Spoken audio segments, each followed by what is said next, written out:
Hello, everyone. Happy Monday. Welcome to our February 2026 book club discussion with the fabulous Vanessa Riley. We are so excited for this. We're going to be talking about this masterpiece, Fire, Sword, and Sea. And I know y'all are excited. We are excited. So, thank you for joining us live. I am Lisa Harrison, and I'm here with my beautiful co host, Brenda Gardner.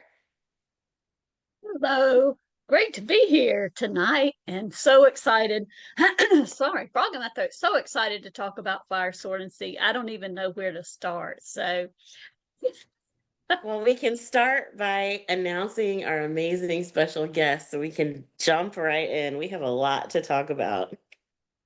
Well, that is probably the best place to start. So I will go ahead and do that because we're so excited to have Vanessa joining us tonight. Vanessa Riley is the acclaimed author of more than 25 novels, including Island Queen, a Good Morning America buzz pick, and Queen of Exiles, which has an awesome cover, by the way, an Oh, ABC I love View it. lit pick. Her craft highlights hidden narratives of power, love, and sisterhoods of Black women and women of color in historical fiction, romance, and mystery genres.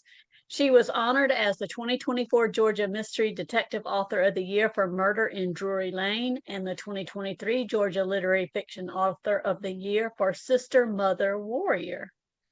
In addition to penning over 25 novels, Vanessa holds a doctorate, Dr. Riley, in mechanical engineering from Stanford University and STEM degrees from Penn State, adding a research-oriented approach to her writing while emphasizing inclusive storytelling about the Caribbean, Georgian, and Regency eras. When she's not writing, she can be found baking, crafting her Trinidadian grandma's recipes, which I would love to hear more about, or relaxing on her southern porch sipping caffeine. Welcome, Vanessa or Dr. Riley. Dr. Riley. You guys are amazing. And I'm the kind of doctor that if you fall over, I can't help you, but maybe something with your cough. Maybe something with the cough. Oh, that's hilarious. Thank you so much for joining us tonight. We've been Thank so you guys for excited to having have you. me. You guys are always amazing. I love my time with friends and fiction. Well, we Oh, love well, we are. time with you too. And we want to also thank you for making our 5-year anniversary weekend so special when we did that. It was It was amazing. so much fun. You guys are party animals. I like y'all. Woo-hoo. We like to get lit. Very, very much so, guys. So the next time you have an anniversary, you might want to come. That's hilarious. Well, now let me start by asking the first hard hitting question. We're Because coming in hot. Vanessa, pardon, I said we're coming in hot. we're coming in hot because this is the question that has been asked the most by our members. And that is, tell us about the book purse. Oh my gosh. So, that is by Corinne Marie. I was at the Black Book Festival last year. But I've seen this book thing um at on TikTok, all these different places. And to me, if you're slightly introverted, I know it's like y'all like Vanessa, you are not. I have these moments where I'm introverted, extroverted, and you got to hawk a book. So I decided I'm going to wear this everywhere I go. And that way you just come and talk to me and say, ooh, and I can tell you about the book, right? So it's the perfect thing, but it really works. And if I had known you were going to do that, it's downstairs because I took it off, whatnot. But it actually has a real bookmark to hold your place. But I made sure mine can do hardcovers. It can do paperbacks. It's lovely. It's lovely. Absolutely. So cute. We've seen it. We had a couple of members ask about it, and then I know you met Bubba and she talked about it. And people have been Asked me like, "How do you get that purse?" I was like, "Oh, you can't wait to Corinne ask her." Marie. Corinne Marie. I after this, I'll go back and I'll put it in y'all's feed. But you got it, and when you see it, you better buy it. She sells out amazingly fast. Wow. Wow. All different Awesome. types of hooks and chains and sizes. It's very custom, so you're gonna love it. That's so cool. Okay, another thing that we wanted to ask you about before we dive into Fire, Sword, and Sea. Um, I saw Sense and Sensibility, the Hallmark movie in 2024, and I don't know if our members know that you were a consulting producer and you had a cameo in the film. So can you talk about that experience? Like, how did it come about and what was it like working with Hallmark? Yeah. So when you happen to be a nerd and you specialize in nerddoms, right? And so I specialize 1750s to 1830s, the Black diaspora in Regency London. If you're doing a Regency piece and you're going to have a majority cast as Black folk, I'm your expert. So Hollywood, listen, I'm your expert. Yay. And because I loved Hallmark's approach. Um, they wanted to get it as right as possible. And right as possible meaning what are as you move into rooms, what's that going to look like? Hats, scarves, gloves, what does that look like? And all of those different things that that are custom for that time frame, they wanted that approach, and so it was up to me and Kara San, who did the amazing costume. She actually made, I think, like 40 pieces in like Oh. 3 weeks. So a lot of those items are custom. The rest come from a warehouse in Angels, but then they have to look at other films and like, we can't do this, or we have to change this because you'll be. And I mean, I respected the process beforehand. It's completely different. Kim Kimball, Beyonce's hairdresser, actually did all of the wigs, every wig. She actually did my Wow. hair, and she was like, can I put some product? Yes, you may. You're Beyonce's hairdresser. Yes. You can do Whatever you whatever want to you do. want. But it's I think that it's still streaming, guys. I would go check it out. It's an incredible performance. And one of the things everybody's like, Hallmark? Yeah, Hallmark. It was amazing. And we stuck very close to the narrative. There were changes we made that supports our narrative of a blended family, just the core story, but things that made it relevant to potentially a Caribbean woman marrying into the Dashwood family, and not having her paperwork. So her dowry was clearly put into place so that she is left to the benevolence of her stepson. And the stepson wasn't very benevolent because the wife was like, nah, they get nothing. And so it was a fun time. Shot in Bulgaria and Ireland. And I can't wait to do it again. Wow. That Wow. sounds like such a great Yeah. experience. And it was Oh, such a good movie. So, make sure you always, if you want to get on camera, stand next to a star. yeah. That's how you keep from getting cut out. So there's a ballroom scene. I am matron number 5. I'm matron number 5, but you got to stand next to a scene, otherwise they'll cut you out. Just That's saying. awesome.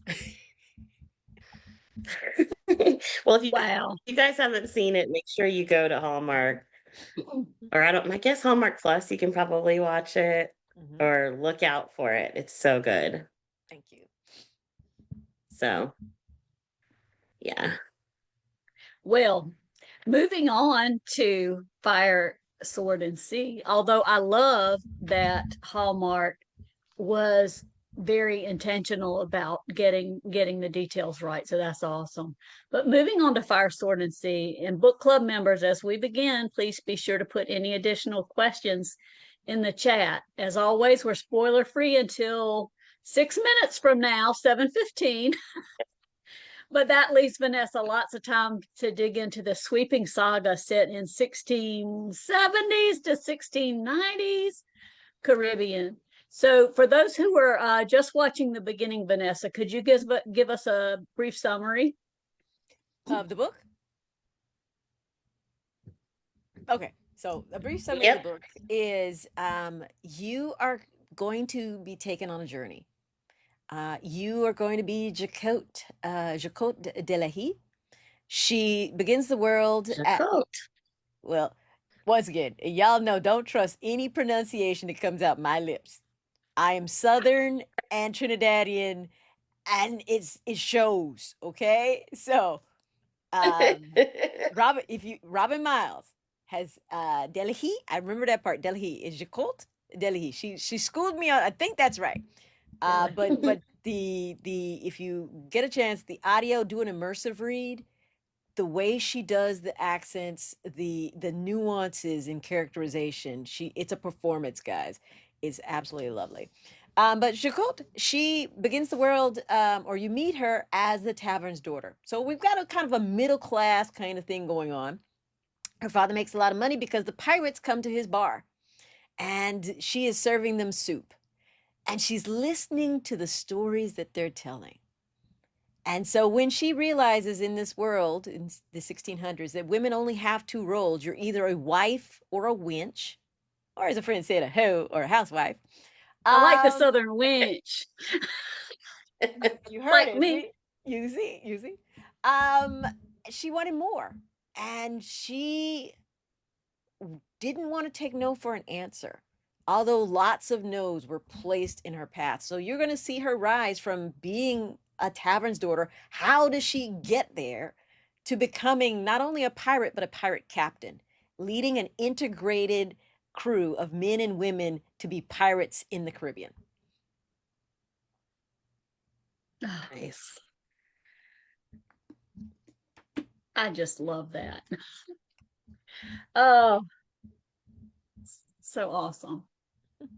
So, what first drew you to the legend of Jacquot, and what made you decide her story was right for this novel? Well, two things happened. I was trying to think of what my next book would be, and I happened to be on a writer's retreat in Jamaica. Yeah, pity me, guys. I was on a writer retreat in Jamaica. And you fly into Kingston, and Kingston flies over Port Royal. And for those who don't know, Port Royal is the Sodom and Gomorrah of the West Indies. On one day, which you might actually read about, it's struck by a tsunami. It is hit by an earthquake and fire on the same day. Half of Port Royal now still sits in the sea from what is left on land. And I suggest anytime you go out of country or just someplace interesting, look at the history and let the locals tell you the history. So I went to Fort Charles, and they took us on this great tour, and they're showing us the barracks where the soldiers were, and Lord Nelson, Admiral Nelson. They showed me the walk where he actually walked on and did guard duty and all this kind of stuff. And they were like, "Would you like to go to the prison?" And I was like, "No, don't want to go to the prison. Y'all may not know where the keys are. I'm not gonna be that one that gets stuck in there." And they were like, "But you'll see where we kept the female pirates." Okay, that is a new calculus. We're gonna figure. So I go, and you can just feel something very different being in that space. And they literally had, I believe, Mary Read and Anne Bonny, which are two famous women pirates, but from the 1720s, 1750s time frame. And I asked, and so were there any black women pirates? And everybody does that famous thing, whoosh, pulls out their phone. We all start Googling, and the name Jacote de la Haye comes up, right? So I start doing this research, or oh no, I'm hooked. Haven't done full research. Remember to put a pin there. Have not done the full research. And I go back to my agent and subsequently my editor, and I'm like, yeah, Pirates of the Caribbean. It's got da, da, da, da, da. And I had seen this LA Times article that said 20 to 30% of the pirates in the Caribbean were black. They were Caribbean. And this beautiful vision of a meritocracy. on the top of the ship. That's what I thought I was writing. Then I did more research. Yeah. That happy-go-lucky, let's go and out, let's be pirates, that kind of went out the window. And the gritty nature, the dynamics. I mean, just having a world where, we think of the world powers being Britain, the sun never sets on the English empire, right? This is before that, the 1600s, 1650s, 1670s, 1690s. You only have two, and it's the Spanish, which we all know because we think of the Spanish Armada, the big gold ships taking the gold from South America back to Europe. But then the Mughals, the Muslim Empire of the East, is the other big power, and everybody is trying to hit them for their money and their gold. And if you're Britain or France or Portugal or the Dutch, you're like, you could be a pirate. We're going to give you a writ, make it legal, give us a little tithe money, and we won't say anything. Because that does two things for Britain. It gets us money, and because we haven't really built our own navy out yet, and it's taken those guys down a peg so that they get more accessible. And that's the world we're living in, right? That blew my mind. That whole change of the world order. And then you got to figure, like I said, I'm 1750s to 1830s. I know that like the back of my hand. 1600, I don't know jack about 1600s. I was like, Sarah, my agent, what did I do? What I should have known it was very different. The research tells you how much very different. And you have to start all over. What are they wearing? How do they make money? How does money circulate in these societies? What are the roles, the political aspirations? What are the containments? And really getting, hitting home how limited the roles are for women in this. One of the shocking things, and we kind of, spoiler alert for those who haven't read, we start. Yeah, we're after 7:15, so it's fine. Oh, good, yeah. Good. Oh no, you're good. Yeah. So when I'm researching Jacot, you cannot find a lot of definitive records. You kind of know she's friends with this person. She's friends with this person. The area she's at. But I start researching the friends, and they're extremely well documented. Anne de Vere, very well documented. Michel Lebas, very well documented. Lawrence de Graaf, extremely well documented. So now I've got these interfaces of knowing where she was potentially in these sorts of things. And Anne in particular is incredibly interesting because I hadn't realized that the desperation of getting women to the Caribbean was so intense that they would literally enslave French white women. I know, guys, that blew my mind. Crazy. And two, every time you enslave somebody, it's always the same. You're going to shackle them and throw them in the bottom of the boat. So they're stealing women with the government's permission off the streets of Paris, taking them away from their families, and then you finally let them see sunlight in Tortuga. So these women are compliant now because they don't want to be back in this hole. They're trying to figure out their new lives, and they're literally being sold for husbands for these retired old cranky pirates that are on these places, or they're the brothel. And the world has shifted again. And so it was a very different world that I thought I was writing about, and the gritty nature and the realities, I wanted that to be conveyed. And I wanted it to be conveyed because in this world, we don't think we have power. Sometimes we're prescribed through family relationships or just the nature of what we're supposed to do and when we're supposed to do it. And to find a woman who defies all of that and who starts from somewhere totally left. She's a chef, basically, in a waitress, a chef in a restaurant kind of thing. And to decide what she wants and to go after it and to become a pirate captain, to me is amazing. And I had to honor her story and all of the connections and the people that she meets along the way. And you did a fabulous job doing so. Absolutely. Thank you. So, one thing that we got quite a few questions about the characters in the book, like because there's so many, like how did you keep track of them? Were there any that didn't make it into the book that you wish did? But for me, this is kind of like three questions in one, so I apologize. I was going to say, it's kind But of unfair, but Vanessa is the perfect person to answer this.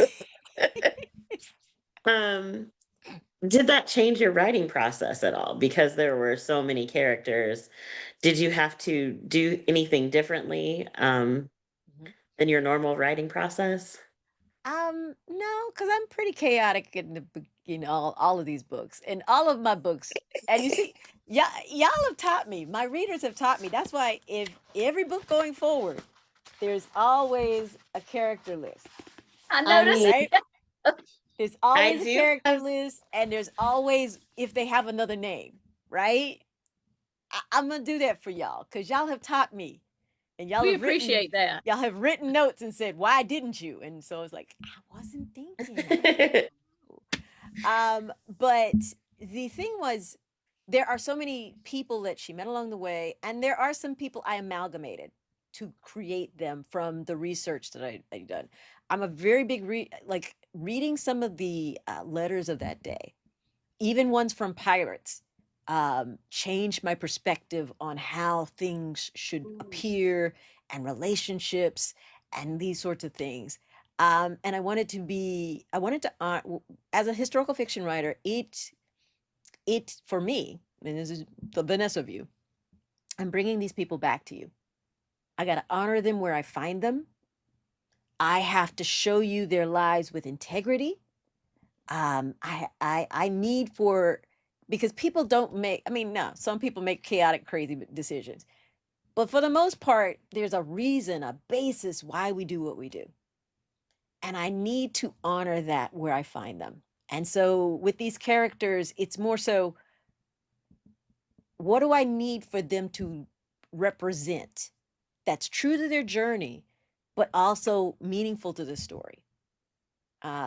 Like when I wrote Island Queen, Dorothy had a lot of children, and I had other author friends who were like, "Why did you put them all in there?" I was like, "Who are you gonna kill off?" You know, right. but I was able to use every child, the different aspects of motherhood. I was able to do that. So when you see these friendships, there is a different aspect of each friendship. There's a different lesson that either Jacot needs to learn, or something she needs to model, or something she needs to give from herself to these friendships, to these people that are in her lives, so that everything is unique and different and can speak to somebody's journey. It's Wow. amazing. We have a lot of love in the chat for you right now. Thank you. People talked about how they love the book. They love reading about female pirates. They appreciate the character list. Michelle says she loves your enthusiasm. You're so great. Leah says, I loved this book and had a little connection with books about pirates, except for Peter Pan and Knowledge of Treasure Island. And Cool. everyone wants to go watch Sense and Sensibility now, too. Just a Excellent. little summary of some of the Me comments. I too. love it. I love it. I I love haven't it. Love seen it. it. Love it. It's so good. So thanks, Lisa. That's awesome. Awesome Oh, comments. pay attention to the So walls and sensitivity because that was the the team in Bulgaria wasn't very familiar with a lot of different aspects of history, which is Bulgaria, right? Um, and they wanted to use AI to create family portraitures and things like that. And I was like, no, let's use real people. So you'll see Yeah. Alexander Dumas. You will see, Wow. there are Easter eggs. There's even a couple pictures of Jane Austen in there. oh, awesome. So Okay. there's I feel Easter like we eggs on need the to do a walls. watch party Yes, somehow and yes. figure out how Ooh. we can like watch it all at the same time and like Oh, chat. I think it would be that would amazing. be great. It was a lot of fun. So Vanessa, I'd like to go back to something you mentioned earlier, which was, at the beginning of the novel, Jacquot she dreams of being a pirate, and of course she's female, which means that she really can't do that in the accepted, society at the time. But as the book progresses, there are so many more gender roles in the whole story. I mean, she had to disguise herself as a man, but then she discovers she's not the only one. And I think the most kind of not shocking, but the most intense for me was Madame Herval. And I don't know if I'm pronouncing it correctly because I've been reading it. But what what do you hope? What conversations do you hope spark from the way you've dealt with gender expectations in the book? Yeah. So one of the things that I actually love about this time frame, the more I studied the boats, these pirate systems are meritocracies, and they're not asking who you are, what your race is, and typically they're not asking who you're in love with. They are asking, can you rig the sails? Are you willing to swing on the edge of the boat and scrape barnacles off the hull so we don't sink? And the big one, if we go into battle and you have a sword, do I need to worry about you stabbing me in the back instead of the people that we're attacking? Mm. It is about when you sign on board, they vote for everything. They have a manifest and it's majority rules. The captain has 2 votes because he's the captain, but everybody else has 1 vote. So you're all equals. And so once again, remember that statistic, 20 to 30% are black. So you've got in this world built on chattel slavery, on the top of the boat, everybody's equal, everybody's pitching in, everybody has the same vision. Unfortunately, you will still have in the nether regions of that boat, you'll have chattel slavery. That is the fuel of the world at this moment in time.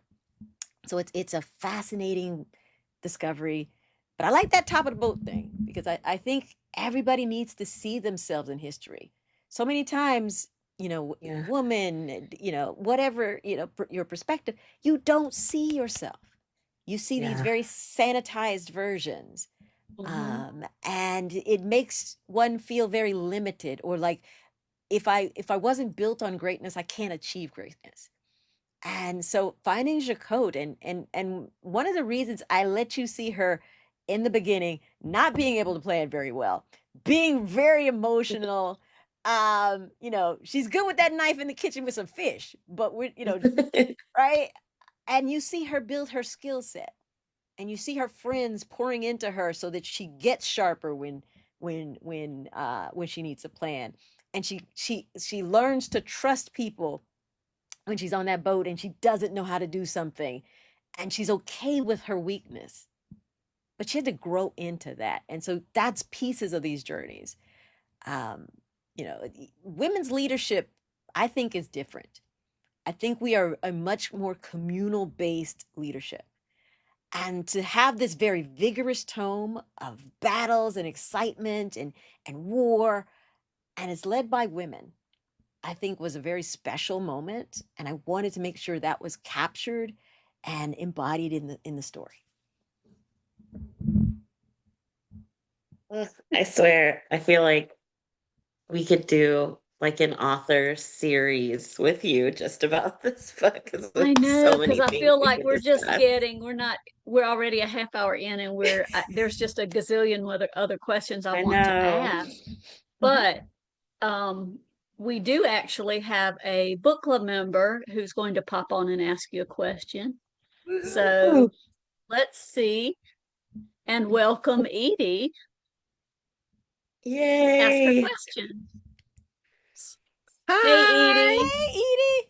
Hi, everyone. Hi, Vanessa. Hello, Edie. How are you? It, good. It was so nice meeting you in Atlanta, and thank you for signing my book that my friend Lisa asked you to sign. I, I treasure it. Um, Excellent.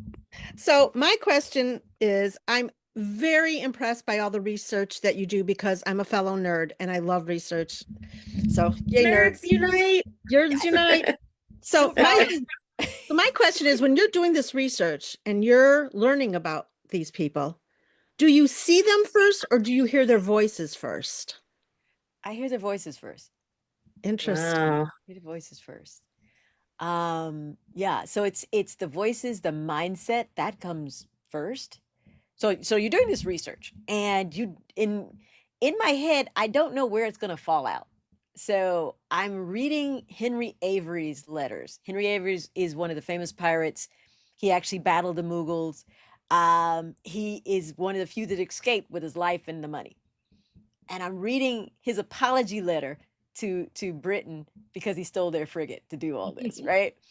But you learn so much about the money system and whys and all and their travels, and pieces of that come out in other people. Like as I'm building this world, pieces come here and there. But it's that distinctive voice, and sometimes, as I'm writing, it takes a minute to get that distinctive voice, but something gels and themes begin to gel, and we go from there. But to make it, I tell everybody there is no magic unless editing occurs. No magic without editing. If you can't handle criticism, this is not the business for you. Shoot, editing is where the magic happens, and having a strong editor or strong critique groups, that makes so much difference. And I love a harsh critique. Now I might drink wine after the fact, but I love a harsh critique because you got to get in there. That's how you get to the meat. And there's so many characters. I wanted the moments to matter. So there are things that got you chopped off they were great, but maybe they didn't matter as much, or we saw a better example later on in the book, those kind of things. But that's all the editing process. None of that comes naturally. That's Question, interesting. Edie. Thank you. Yeah, that was a great question. Love your shelves too. Your bookshelves are. I love it. Oh, I might be a little bit of a book hoarder. A A little bit. We Nah. love book hoarders. about you. Thanks for joining us. Collector. Yes. Thanks, Edie. Bye-bye. Thanks. Mwah. Bye. Yay. Oh, goodness. Well, Vanessa, I just had to ask this question too, because I just love the intricacy of this book. And we were talking a little bit beforehand, and it actually kind of left me a little bit breathless because there was just so much happening. You were dealing with the issue of, slavery and sisterhood and morality and but in the midst of it all, doggone it, the action never stops. Doggone it. You tell her, Brenda.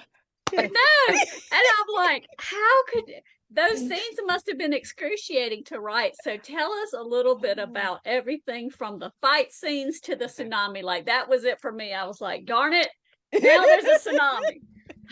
The tsunami was, for me, we were talking right before we went live, but I have to say this. The tsunami was when Brenda was like, okay, what else? And I called it my pause and pour moment. I had to pause and I had to pour my little glass of sparkling wine. And I was like, okay, I need him. Okay. Sorry, bad author here. But it's like, how could you not have a tsunami? It's the time frame. I know. I could have not put it in. It's just like, no, we have to do it. And already, so in your pirate world, Tortuga's a big pirate place until the governors start doing all kind of weird stuff. Petit Goave is a huge, and then you have Port Royal. Those are your three main places. If you were a pirate, you were going to stop in, exchange your stolen treasures, et cetera, right? So, Tortuga is kind of our origin story. Petit Goave is where we discover and make that transition to be a pirate. And then you got Port Royal that's kind of like hanging out here. We kind of go there, yada, yada, yada. So it's like, come on now, what can we do? Oh my God, let's use the tsunami. But it's not like that's all there was. We had pretty much every calamity And I just wondered how did it affect you when you were writing the book? This, I would say, this was difficult. This is probably the most difficult book I've ever written. Um, because we wanted it to be concise and tight. That's new for Vanessa, tight. Y'all should be happy. This is like the first one under 105,000 words. That's unheard of, okay, in Vanessa world. No complaints from me on any So, number of words. It was so fascinating. but Yeah.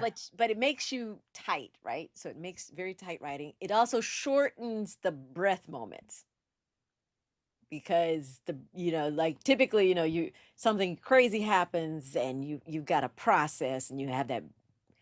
Well, if you're writing tight, that shrinks the breath moments. So you might need to pause and get that wine in you and you'll be all right.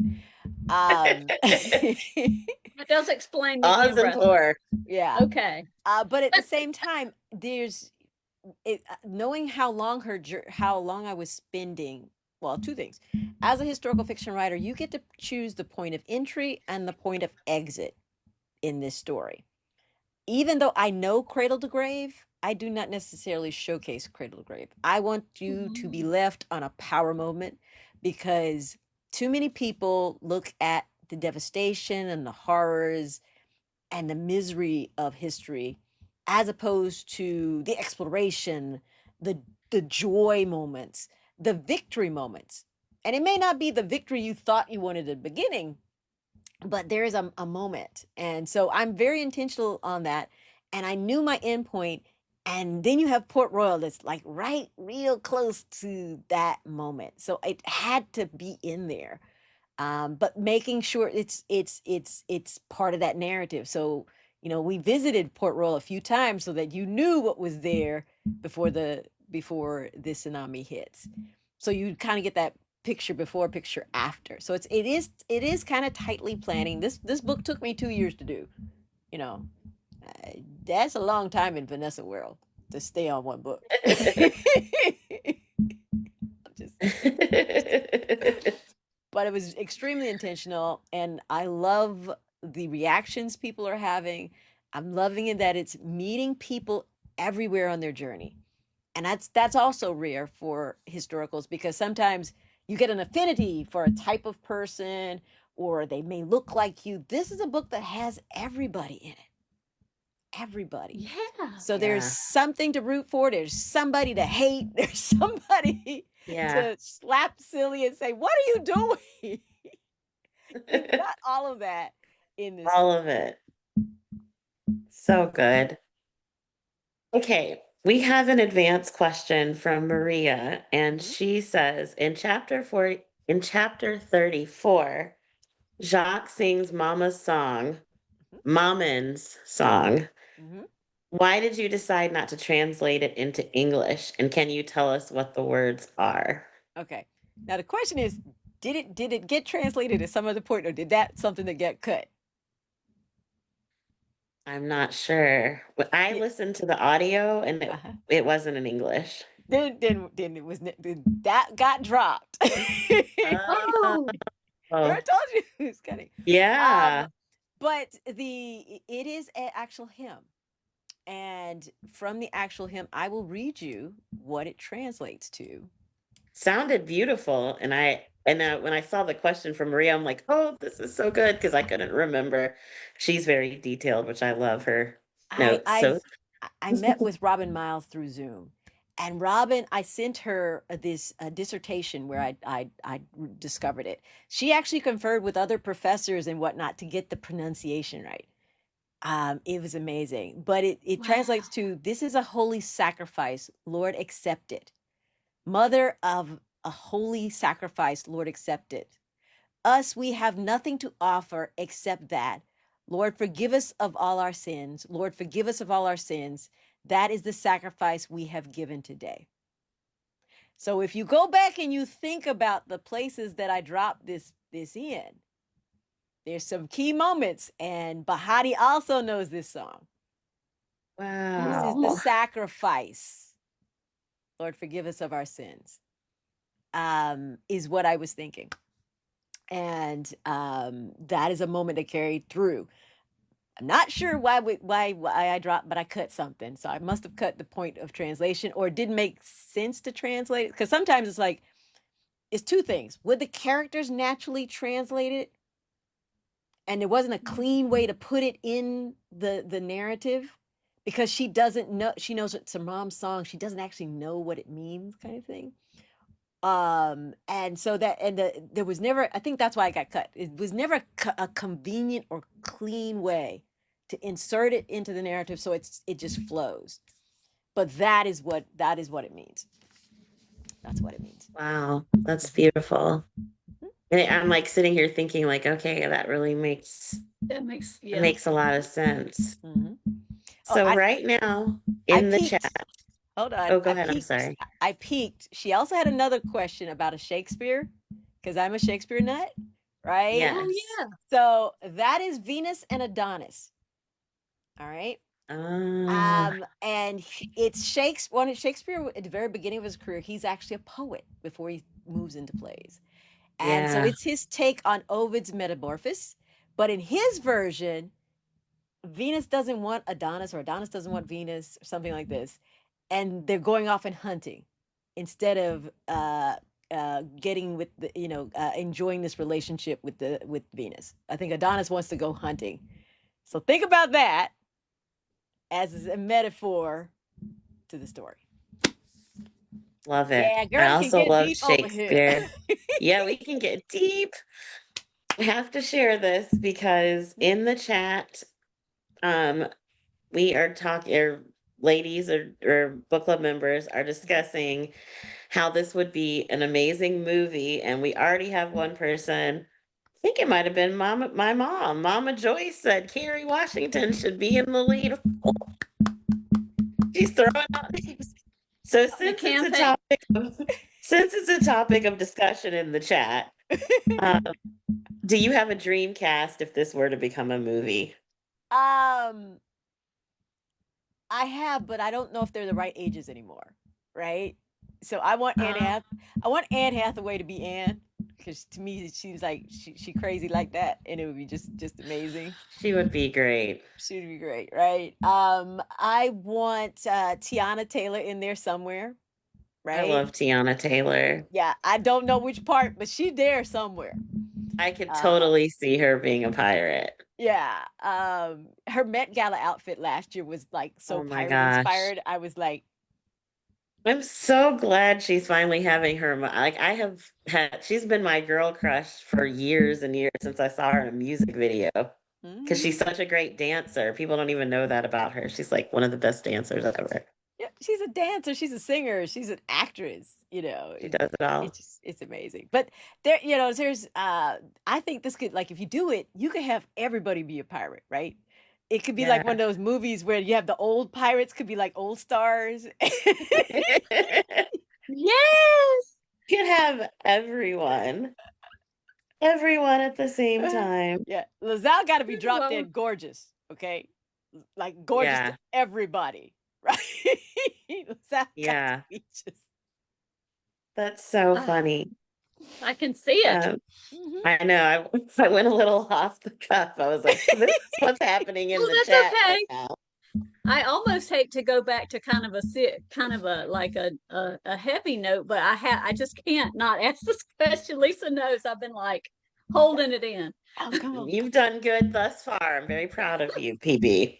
Mhm, Well, I hate to skip to the very end almost, but mhm. I just have to ask, well, maybe rant and then ask about, not rant, but because it's all very intentional, I know, but the monastery, Yep. um, and the role it played in the novel. Oh my gosh. I I I was seeing this, Lisa's laughing at me. I was seeing this monastery as sort of the one bastion of, goodness, and they were taking care of her brother and da da da da da. And she finally gets back there, and they had sold him into slavery. and it was just heart-wrenching. And then she sets fire to the place, and I thought to myself, this is just a meta. So I guess there might be a question in here somewhere, but this is just a metaphor for No, the come on. This is whole. therapy session. I put us through some therapy. Um, so remember I told you I'm doing this deep dive into all of the records, and I randomly find that this particular monastery burns down in this time frame. Remember, I'm a time frame girl, right? Does it? The And they said, best. and they talk about all these documents being destroyed with this monastery fire. So it's like I put a pin in it, and it's about the right timing for the ending, right? So I just kind of keep going.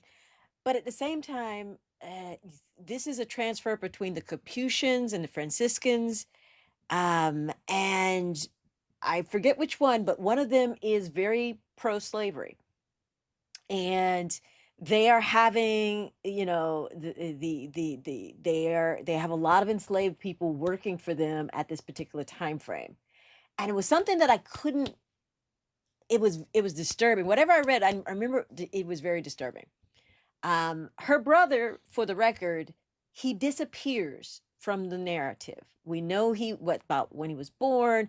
We know there was some difficulties surrounded by his birth, but then he fades away. We don't actually know what happens to Josiah, and so that gave me a little bit of latitude of what could I do with Josiah. I actually like to put people with challenges in my books. I want people to see themselves. Um, uh, Josiah is a special case because there are moments where you can see his wisdom, Mm-hmm. but at the same time, he's caught up in this system just like Jacot that has no place for somebody with disabilities. And, you know, just a little mini rant. Everybody expects that Jacot is the one to take care of him. As women, the responsibility of caregivers falls on us. But at the same time, that father could have remarried. He could have planned this out a little better. Mm-hmm. But he also expects it to be Jacot. And I write a lot. Y'all know, y'all read my books. I write a lot of mothers. This was an opportunity to give space to those women who don't necessarily want to be a mother, who want to actually go after their dreams and to not feel guilty about it and Mm-hmm. whatnot. But at the same time, when women make choices, they're typically consequences. So you have all these different ideas in my head of a woman trying to live her life and do what she wants to do, but there are consequences. And then you have this church that's slightly evil in the background Yes. I'm sorry. dealing in enslavement. So it's like we could really put a little bow on all of this. It did. Yeah. It did. It really did. Yeah. So good. All right. So Thank many you, things. Vanessa. Yes. My favorite. Yeah, yeah. So it's like, don't give me a random fact. That's the problem. When you get a random fact, Oh, it's that's gonna keep coming amazing. back. And I'm like, it's gonna come I back. know. There's so many things. So, one question, I'm going rogue again, but a couple of people have mentioned the facts. Is there any historical detail that you found in your research that fascinated you, but for whatever reason it didn't make it into the book? Um, Or it there didn't fit was into the story, but you there were was like, there were oh, I things wish I could do about this. Henry Morgan, the pirate captain. He didn't quite. We kind of hinted him a couple times. He's another fascinating individual that becomes, becomes a great pirate. Then he becomes a tyrannical ruler in Jamaica or something, and he was incredibly fascinated. His tomb is actually, I think it went in. I think his tomb went into the with Port Royal. Um, so, but I couldn't. There was once again, it just in the tight narrative. I couldn't really do anything to show him or showcase him more. But Mm-hmm. he's another Yeah. he's a fascinating person of piracy. This is the part. Piracy is a legal occupation. So that's why you can be a pirate, a famous pirate, and now you're the governor of an island. You That's never know. interesting. Well, I hate to even ask this because there's so much more still to dive into, but we are almost at our Oh my hour gosh. already, and I don't want to miss the opportunity for you to tell us about what you're working on next. What can we Okay. expect from Okay. Vanessa next? Well, now we have a so what's coming out? Well, two questions. What's coming out the rest of this year? Right? Okay. So we have A Deal at Dawn, which is the third and the end book on the series that I was doing called the Duke's Gambit or Gamble. Don't bet against the Duke. I don't remember. It was a deal. Uh, it You know, was my a gambler's series that I sunset, a wager at my wonderful midnight, series. and now A Deal at Dawn, right? And so that is coming out in June. We might be getting. I just turned in the fourth book in the Lady Worthing series, Murder in St. James's Park. That might be coming out in the fall. Oh my goodness. Yes. Do you yes. sleep? Not really. And I've got a new secret super project that I'm working on. Oh, And how so secret is it? it's good. We won't tell. It's so Just a few good. friends. I will see you later, and I will tell y'all later because this is taped. Ooh, we And can't wait. I can't make an announcement just yet. But yeah, there's some really cool, really fun historical projects that I am super duper excited about. Yay. Yeah. That's so exciting. And where can, and I know, so especially our West Coast book club members want to know where they can get a signed copy of your book or any of your books. Um, reparations book club out there. I will be sending book plates. So if you guys go to reparations out in California, but all of Eagle Eye, Foxtail Yeah. Books, the Bookworm in Powder Springs, the Bookseller in Conyers, Georgia, Brave and Kind, they all have, and there's a Barnes and Noble, the best Barnes and Noble known to mankind, Perimeter. They have signed copies. You call any of these people, go to my Are they, website. did They you got go signed back copies. and sign some more? I went back and signed some more. Because I was there on her, I went to the Yeah. perimeter and Dr. Riley sold out of all the stock.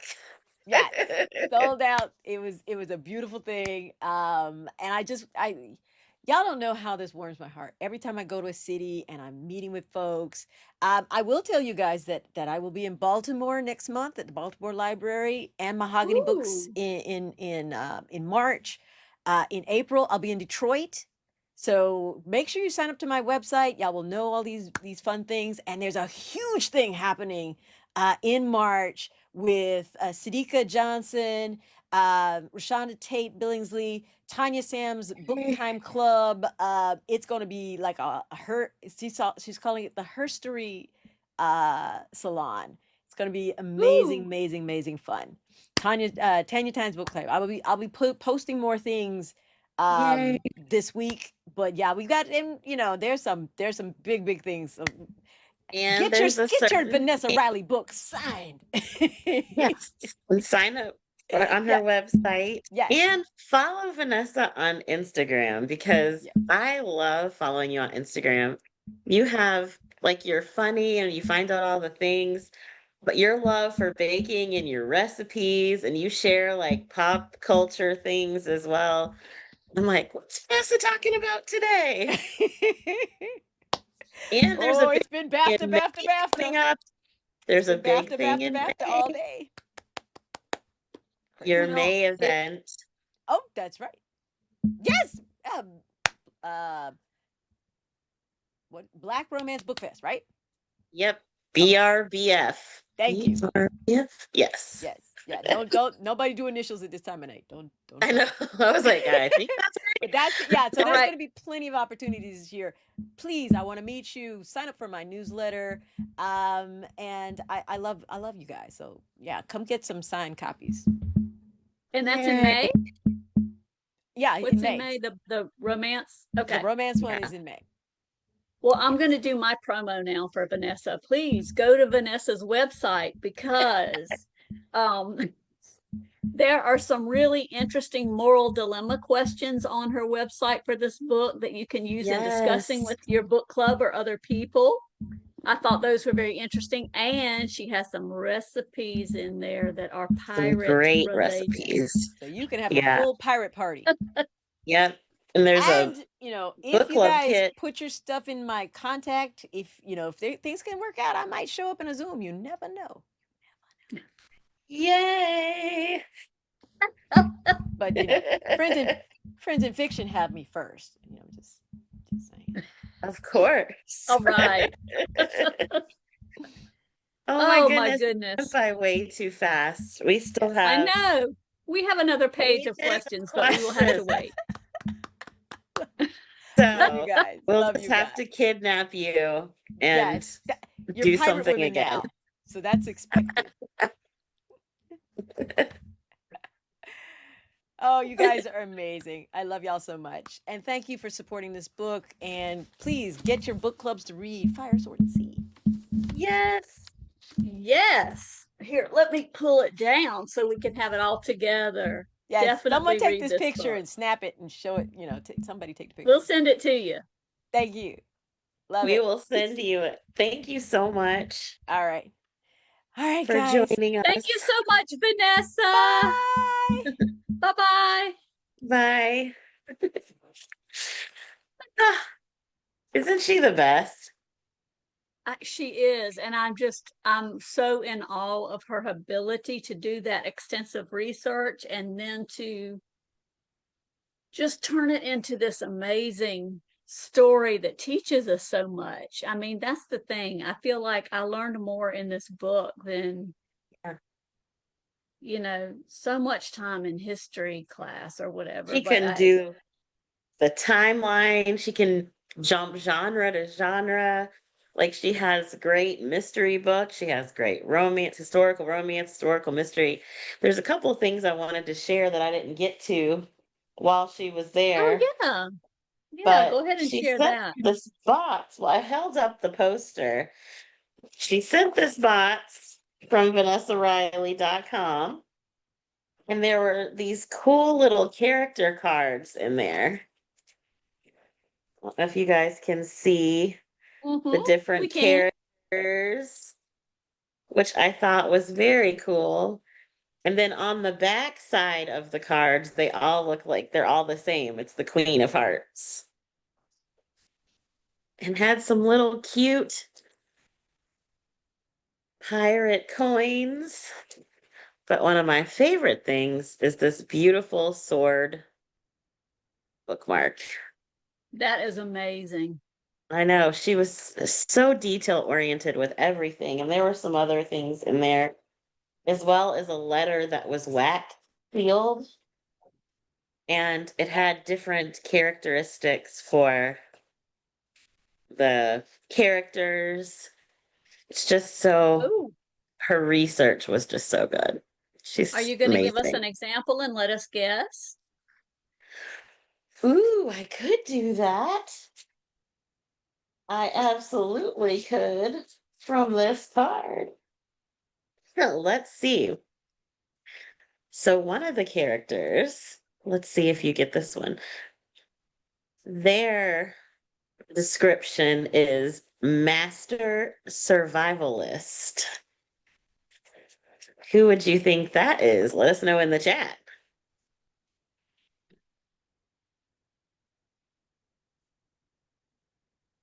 No, I won't sing. That's a tough one.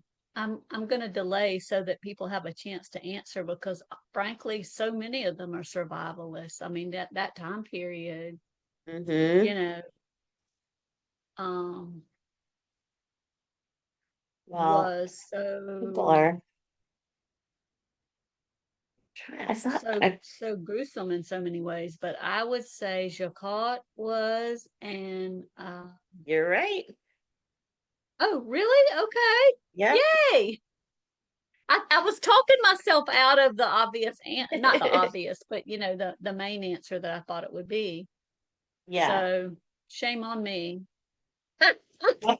Trust your gut. I know, right? I was really invested in these people. I'm telling you. I know. There's one more thing I wanted to hold up. It's a little bracelet, and it's got a music note and a shield, like a pirate shield. Very cute. And then this little guy for a Oh, that's necklace. cool. Mm-hmm. Isn't that neat? Just details, details, I details. love She it. That's is quite a beyond. package. I know. I wanted to ask her. Some people asked if they could buy these. And I'm like, I don't Oh, know. we So didn't ask her. I know we ran out of time. Okay, I'm going to give you one more quiz, Brenda. Okay. Fiery Grace.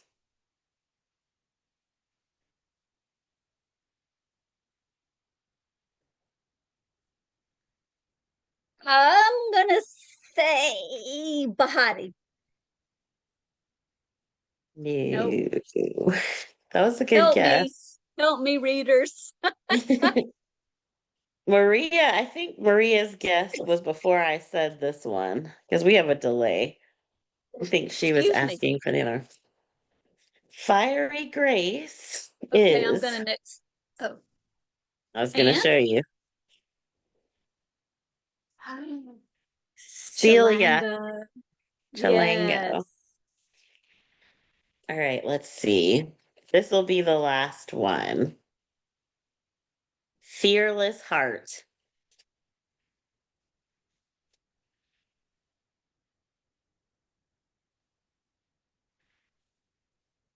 Well,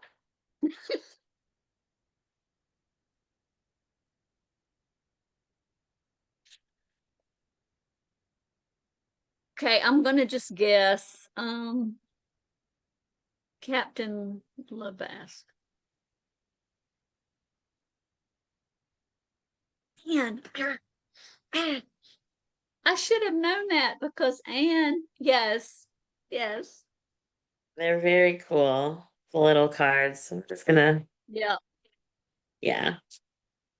So, what a great book. What a great story. Her writing's masterful. I know we have other things. I guess we need to. I'm like, Well, we're yeah, just we chatting probably it need to up. kind of wrap it up. But we have a few announcements though to make just to remind everybody or people who are maybe watching for the first time. We do quarterly happy hours with our rock Mhm. star librarian Ron Block, who Flat Ron is behind me tonight. He likes to Our crash next the party. yeah, we had so much fun with Flat Ron at our Galentine's Day at Poe and Company that he's hanging out back there with the Mary Kay books. Um, so our happy hour is going to be March 12th, and at that happy hour, we will announce our April, May, and June picks for the book club, along with book recommendations and drink recommendations and all kinds of craziness. Our next book And discussion will be on March 16th with Heather Weber and the Forget Me Not Library, which I don't have in yeah. front of me, but Lisa is going to hold up. Thank you. Hmm. And I was just gonna say for the happy hour, we have a pretty awesome special guest that Ron has That's no right, idea who we it do. is. So you want to tune in for that for sure. Okay, Lisa, do you want And to tell them about the reading challenge? I sure do. The reading challenge has been fun this year. So we have a couple days left in February, so you can still jump on the February prompt, which is to read a book by a BIPOC author that is a Goodreads nominee or winner. And then when we go into March, it'll be a self-published or independent author read a book, which is really cool. So Just in the case, challenge is great. could you tell them what a BIPOC author is in case anyone hasn't heard that acronym? It's a person of color. Okay. Yeah. It's it's I forget the Black, B. Black indigenous. Indigenous person of color. I could have just said it, I guess. But anyway, I was like, I know I was this. testing your recall. I know. My brain was on pirate, so I had to come back to it for a second. And one other thing, um, if you like our content and we have a buy me a coffee, which helps us to run the page and run giveaways. Brenda and I do all the funding ourselves. So if you are interested in donating or buy us a coffee, you can scan this QR code and it'll take you right to our page. And we can keep running our page as it is. And we appreciate any donation. And for those of you that have already donated, especially during our 5-year anniversary, Thank you, we got thank you, quite a few thank you. donations, $5 for 5 years, and that was just fantastic. So we appreciate all the love and support. And we just wanted to put this up if anyone wants to donate. So thank you for joining us. Vanessa was the best. She is always so much fun. So we hope you had a great night. Lots more to read. I know we get to jump right into the next read, but I just so love talking to Vanessa tonight, Yeah, and me too. appreciate having a community of readers that we can read so many different things together and have such a wonderful time at it. So I want to wish Yeah. everybody happy reading. Yep. PB&J out.